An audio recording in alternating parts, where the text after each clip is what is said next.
Faculty of Economic and Business, always committed to creating economies with intelligent and fair character in the future.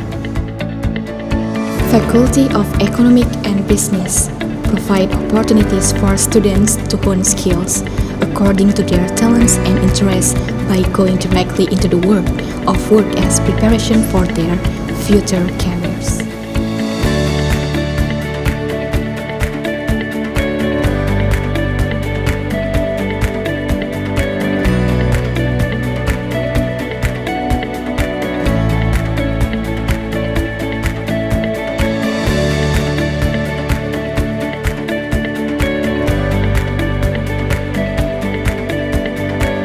Faculty of Economic and Business has also implemented the Ministry of Education and Culture program, namely Merdeka Belajar Kampus Merdeka, which aims to equip students before entering a company or institution. The implementation of this Mbkm students exchange, work, practice, research Mbkm, apprenticeship, Bank Aceh, Bank BSI, research, entrepreneurial activities, independent study or project, and also village service.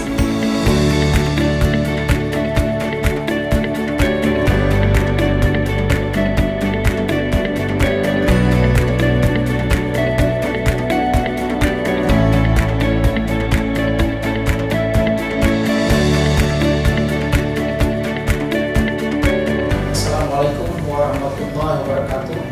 Saya Dr. Wakil Dekan Bidang Kemahasiswaan dan Alumni Fakultas Ekonomi dan Bisnis Universitas Kuala. Fakultas Ekonomi dan Bisnis dengan kepemimpinan bersama menyiapkan berbagai fasilitas pendukung Mbkm. Kami juga mendukung program penghijauan dan kebersihan lingkungan Universitas Kuala dengan meminimalkan penggunaan sampah plastik. Sukses, kami siap mendukung Mbkm. Mbkm Fakultas Ekonomi dan Bisnis, siap, sukses!